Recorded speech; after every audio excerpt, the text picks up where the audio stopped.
नाज़रीन, हमें ज्वाइन किया है major general retired Tarak Rashid Mumtaz, दिफाई तजिया निगार। Thank you very much for your time general साहब। हजूर ये फरमाइए कि ज़ाहिर है इंटरनल भी हमारे इशूज़ हैं, उनसे भी हम नबुर्द आज़मा हैं, लेकिन ये जो अफ़गानिस्तान वाला मामला है इसमें अब आपसे अभी बात हो रही थी कि शुमाली इत्तेहाद ने तालिबान पर कुछ थोड़े बहुत हमले किए हैं, मगर ये सारी ताकतें इंडिया अमेरिका चाइना घुस आया है इसमें। तो ये कोई इसमें से पहले बड़े खुश थे कि यार ये बड़े अब सोच रहे हैं शायद कोई बेहतरीन निकल आए यहाँ पर, तो अब और ज़्यादा हालात ख़राब होते चले जा रहे हैं। How can they impact us, क्योंकि बीइंग अ क्लोज नेबर। देखिए, उनका जो भी हालात अफगानिस्तान के, उसका पाकिस्तान पर असर तो पड़ता है, और हम समझते हैं, पाकिस्तान ये समझता है कि एक स्ट्रॉन्ग और प्रॉस्परस अफगानिस्तान का मतलब यह है कि वो हमें भी सूट करता है। और जिस तरह के हालात हैं, जैसे खबरें आई हैं कि अमेरिका उन्हें हर हफ्ते 20 से 87 मिलियन डॉलर सप्लाई कर रहा है, और अगर इस रकम को आप कैलकुलेट करें तो सालाना 2 से 3 अरब डॉलर बन जाता है। ये उतनी रकम है जितना हम IMF से ले रहे हैं। तो बहुत बड़ी तरीके से अमेरिका जो है, जैसे उसकी पॉलिसीज़ हैं, एक तरफ उसने तालिबान को टेररिस्ट ऑर्गेनाइजेशन तहरीक तालिबान को दिया हुआ है, दाइश को टेररिस्ट ऑर्गेनाइजेशन करार दिया हुआ है, और साथ कोई वही नहीं कि उन्हें पीछे से सपोर्ट भी कर रहा है। और साथ साथ जैसे आपने कहा, नॉर्दर्न अलायंस जो है, पंजशेर वैली में उन्होंने कई हमले किए हैं तालिबान के ऊपर, लेकिन को बड़ा नुकसान नहीं कर सके। तो जिस तरीके से हालात शेप अप हो रहे हैं, जिस तरीके से चाइना कंसर्न शो कर रहा है सिक्योरिटी सिचुएशन में अफगानिस्तान में, जिस तरह से ट्रंप साहब अभी 20 जनवरी को इक़्तिदार संभालेंगे, और उन्होंने, मुझे लगता है ऐसे है कि जिस किस्म की उन्होंने प्रॉक्सी पिछली हुकूमत ने पाली हुई थी, उन्हें सपोर्ट कर रहे थे, वो ट्रंप नहीं करेंगे। तो ये अफगानिस्तान की गवर्नमेंट को एहसास होना चाहिए कि वो ये टेररिस्ट ऑर्गेनाइजेशन है जो 1 दर्जन के करीब है, जिसमें TTP वाले हैं, जिसमें दाइश वाले हैं, जिसमें ETIM वाले हैं, जिसमें ISKP वाले हैं, इनको अपने मुल्क में इस किस्म की हरकतों से बाज रखें। इसमें उनका भी फायदा है। जनरल साहब, अमेरिका जो है वो हजारों मील दूर बैठकर जो है वो अफगानिस्तान में 2 से 3 अरब डॉलर खर्च कर रहा है। उसकी क्या वजह है? क्या अमेरिका को पाकिस्तान से खतरा है? क्या वो पाकिस्तान को डिस्टर्ब करना चाहता है? क्या वो चीन को डिस्टर्ब करना चाहता है? वो इतनी दूर बैठ के अफगानिस्तान में इतना बड़ा खर्चा क्यों कर रहा है? देखिए, वो अफगानिस्तान में खर्चा इसलिए कर रहे हैं कि वो सेंट्रल एशियन स्टेट को कंट्रोल करना चाहते हैं, और अफगानिस्तान का वाखान कॉरिडोर से डायरेक्ट जोग्राफिकल जो बॉर्डर बनता है वो चीन के साथ बन जाता है। वो पाकिस्तान को भी एक्चुअली, पाकिस्तान का जो न्यूक्लियर प्रोग्राम है, पाकिस्तान की जो स्ट्रेंथ है, पाकिस्तानी अफवाज, वो कभी नहीं चाहेंगे कि हम बहुत ज़्यादा ताकतवर हो जाएं।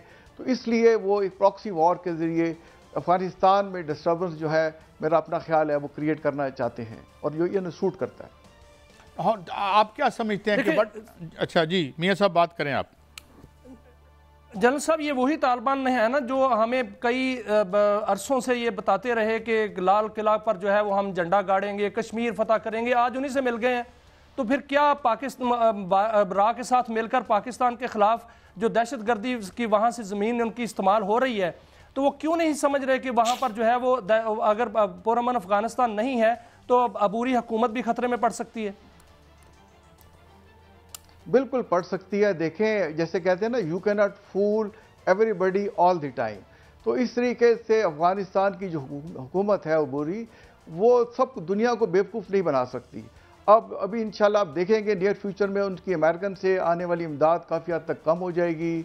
और चाइना ने भी जो कंसर्न शो किया है कि आपने हमसे 2 वादे किए थे कि एक आप ऑल इंक्लूसिव गवर्नमेंट बनाएंगे, और अपनी सरजमीन को किसी भी टेररिस्ट एक्टिविटी में आप उसको इस्तेमाल नहीं होने देंगे। तो दोनों आपने काम नहीं किए। ना आपने ऑल इंक्लूसिव गवर्नमेंट बनाई है, आप औरतों को तालीम के खिलाफ हैं, और आपने सिक्योरिटी सिचुएशन भी जो है वो किसी तरह कंट्रोल नहीं कर सकते। सर, यही बात है कि पूरी दुनिया जो है वो उनके खिलाफ घेरा तंग कर रही है। ट्रंप उनके खिलाफ है, चीन जो है वो उनसे नाराज है। मलाला यूसुफजई ने कल कहा कि वो औरतों के खिलाफ है, उनको कभी तस्लीम ना किया जाए। तो क्या आप समझ रहे हैं कि पूरी दुनिया मिलकर जो है वो अफगान अबूरी हुकूमत जो है वो उसका जो है वो उनको तस्लीम नहीं करेगी, और अगर ये मामला आगे बढ़ता है तो ये हुकूमत खत्म होती हुई नजर आ रही है? देखिए, नियर फ्यूचर में तो ख़त्म नहीं होगी, उन्होंने लड़ के आज़ादी हासिल की है, बट उन्हें ये रियलाइज़ करना चाहिए कि ये आज़ादी अगर पाकिस्तान उन्हें सपोर्ट ना करता तो कभी हासिल नहीं कर सकते थे। और अब जब उन्हें हुकूमत मिल गई है तो उन्हें होश के नाखून लेने चाहिए। अगर पाकिस्तान ने उनकी लाइफ लाइन बंद कर दी तो उन्हें लेने के देने पड़ जाएंगे। अच्छा, लेकिन what should be our strategy? जल साहब देखें ना, हम हमेशा ग्रेट गेम का जो विक्टिम रहे हैं, सबसे ज़्यादा प्राइस हमने पे की है ये जितना अभी कोल्ड वॉर से लेके अब तक। अब हमने क्या सबक सीखे हैं और how should we tackle this newly emerging situation? देखिए, हमें करना ये चाहिए कि जो हमारे पास सबूत हैं कि वहाँ रॉ इन्वॉल्व है, रॉ ने और जो इंडिया ने अफ़गानिस्तान में कौंसलेट बनाए हुए हैं, जलालाबाद में एक कौंसलेट है, उसके बाद कंधार में एक कौंसलेट है। तो यहाँ पे ये जो मैंने 2 शहरों के नाम लिए, इनसे पाकिस्तान का फासला 60 से 80 किलोमीटर है। तो पाकिस्तान के बॉर्डर से 60 से 80 किलोमीटर बैठ के इंडियन के कौंसलेट क्या कर रहे हैं? ये सिर्फ पाकिस्तान के खिलाफ काम कर रहे हैं। तो हमारे पास जो सबूत है बैरूनी ताकतों के अफगानिस्तान में इस्तेमाल होने के, हमें वो चीन को दिखाने चाहिए, चीन की सपोर्ट लेनी चाहिए, हमें वो अमेरिका को भी दिखाने चाहिए, और हमें जो है ये सबूत सऊदी अरब को भी दिखाने चाहिए, क्योंकि उनके तल्लुकात आहिस्ता आहिस्ता इंडिया से बेहतर हो रहे हैं। तो जो ताकतें इंडिया को इन्फ्लुएंस कर सकती हैं उनको दिखानी चाहिए, इंटरनेशनल फोरम में भी लेके जाना चाहिए, और तालिबान की हुकूमत को भी समझाना चाहिए। उनके अंदर भी डिफरेंसेस पैदा हो रहे हैं, एक कंधारी ग्रुप है, एक हकानी ग्रुप है। सर, एक और डेवलपमेंट है जिस पर बात कर लेते हैं, ये है अमेरिका और यूरोप। अमेरिका और यूरोप ऐसा लग रहा है जैसे आमने सामने आने वाले हैं। ट्रंप कहते हैं कि पनामा लेक जो है वो हमारी है, वो हमने तोहफा दिया था, ग्रीनलैंड जो है वो उस पर जाना चाहते हैं। तो क्या आप समझते हैं कि ट्रंप हल्फ उठाने के बाद ये सिर्फ उनका नारा ही है, या वो बाकायदा तौर पर इन्वॉल्वमेंट करेंगे? अगर वो करते हैं तो क्या यूरोप और अमेरिका सामने सामने आ जाते हैं तो इसका फायदा चाइना उठाएगा? बिल्कुल उठाएगा। आप देखें कि नेटो के टोटल 31 ममालिक हैं और यूरोपीय यूनियन के 27 ममालिक हैं। इन 27 ममालिक में से 21 ममालिक जो है वो नेटो का भी हिस्सा है। और इस वक्त जो अमेरिका ने इनको कहा हुआ है कि आप 2% अपना जीडीपी का उसमें डिफेंस पे खर्च करेंगे, तो कोई मुल्क भी 1 या 1.5 से ज़्यादा % अपने जीडीपी का खर्च नहीं कर रहा। अब ट्रंप ने जो लास्ट प्रेस कॉन्फ्रेंस की है उसमें कहा है कि आप 5% खर्च करेंगे। मेरा नहीं ख्याल यूरोपीय यूनियन का कोई मुल्क भी 5% जीडीपी जो है अपने बजट की वो डिफेंस पे लगाएगा। तो ये डिफरेंस बढ़ेंगे, और ट्रंप जो है जिस तरीके से उनकी पर्सनैलिटी है वो उन पर ट्रेड सेंक्शन लगा देंगे। जिस तरह से देखिए कनाडा उनका हमसाया है, उस पर ट्रेड सेंक्शन लगा रहे हैं, उन्हें कह रहे हैं जी आप हमारी इकॉनमी 51st जो है स्टेट बन जाए। तो ये बिल्कुल नज़र आ रहा है कि जो है ट्रंप जो है यूरोपीय यूनियन पे पाबंदियाँ लगा सकते हैं ट्रेड्स की, और फिर यूरोपीय यूनियन ने अपने जो मामला खुद ही देखने होंगे। तो यूरोपीय यूनियन जो है प्राइमरीली एक पॉलिटिकल और एक इकोनॉमिक फोरम है। तो आप देखेंगे कि आहिस्ता आहिस्ता वो सिक्योरिटी के डोमेन को भी अपने मैंडेट में ले आएंगे।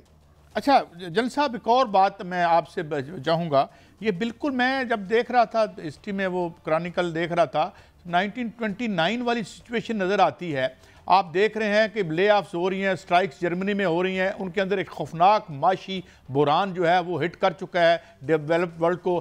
खुद ट्रंप साहब भी इसी वजह से ही पावर में आए हैं। तो आप क्या समझते हैं कि ये अब जो ट्रेड वार शुरू हो रही है, ये हम उसी तरह अब न्यूक्लियर वार तो कोई भी नहीं कर सकता, लेकिन क्या कोई इनके बॉर्डर्स गर्म भी हो सकते हैं, या कोई ऐसी, या ये सिर्फ हार्ड वो होगा, गुफ्तगू के हद तक होगा? ये जो यूरोप के दरमियान जो हमें एक नज़र आ रहा है, ये माशी बुरान और आपस उसका सियासी बुरान।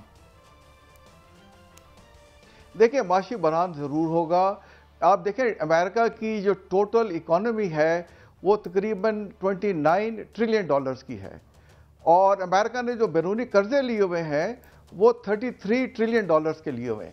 तो उनकी इकोनॉमी के साइज से ज़्यादा उसने कर्जे लिए हुए हैं, और उसमें 1.1 ट्रिलियन का कर्जा उसने चाइना से भी लिया हुआ है। तो ट्रंप आए इसीलिए है कि अपने मुल्क के हालात बेहतर करें, जंगों में पैसा जो खर्च हो रहा है उससे बचाएं, और वो ट्रेड और टैरिफ लगा के अमेरिका को स्ट्रॉन्ग करेंगे। तो इसके तहत जो फर्दर डेवलपमेंट होगी वो ये है कि लोग रीजनल कोऑपरेशन पे जाएंगे, जिसमें एससीओ बढ़ेगा। इसी तरीके से जो है अच्छा, एक और इशू मैं चाहता हूँ, जरा तशना न रह जाए वक्त की कमी की वजह से जनरल साहब। एक तो हम देखते हैं कि एलन मस्क के जो एक फैसिलिटी थी उसके सामने हमने टेररिज्म देखा, गाड़ी ब्लो अप की, और फिर ये आग जो है इसके बारे में अजीब स्ट्रेंज आ रही हैं, कॉन्स्पिरेसी थेरीज आ रही हैं कि ये किया है वो, तो ये इसको कैसे देखते हैं? डू यू थिंक कि ये आपके पास क्या इतलात हैं कि ये एक नेचुरल डिज़ास्टर था, मैन मेड था, या कोई टेररिज्म लग रहा है ये जो लॉस एंजलिस में हो रहा है? देखिए, मैं ये समझता हूँ कि देखिए कुरान शरीफ में बड़ा क्लियरली दिया हुआ है कि एक दुनिया में लोग बैठ के प्लानिंग करते हैं और एक अल्लाह ताला आसमान पे बैठ के उनकी प्लानिंग होती है। और कुरान शरीफ में बड़ा क्लियरली है कि अल्लाह ताला की प्लानिंग सबसे बड़ी और सबसे बेहतर प्लानिंग करते हैं। तो ये दुनियावी तौर पे इन्होंने गज़ा पे जो एक इंसानी अलमिया जन्म दिया है और माइट इज़ राइट दिखाया है, और जो वो प्रमोट करते हैं डेमोक्रेसी, ह्यूमन राइट, उसकी खुद इन्होंने बड़ी वायलेशन की है। तो मेरे अपने नज़र में ये अल्लाह का अजाब है, और इस तरह का अगर इन्होंने पॉलिसी कंटिन्यू रखी तो इजराइल और अमेरिका और जो मुल्क इसमें शामिल है उनमें इस तरह की और भी क्लैमिटी आ सकती है। तो यानी ये आप, लेकिन अभी इसके बारे में, जी मियाँ साहब, आप you have got a question. देखिए सर, एक तरफ तो यह है कि वो जो लॉस एंजलिस में जो आग लगी है, 300 अरब डॉलर का नुकसान जनरल साहब बताया जा रहा है कि वहाँ पर हुआ है, और इसमें यह बताया जा रहा है कि वहाँ पर जो है वो आग इतनी तेज़ है कि वो बुझने का नाम नहीं ले रही। वो हवा चल रही है, वो ऐसे है जैसे जिसको बादे समूम कहा जाता है कि वो आग की हवा वहाँ से चल रही है। आप क्या समझते हैं कि वो जो जो अमेरिका ने पूरी दुनिया में जो कुछ किया उसका बदला है, कुदरती बदला है, या क्लाइमेट चेंज का असर है? क्या है सर, क्या हो सकता है वहाँ?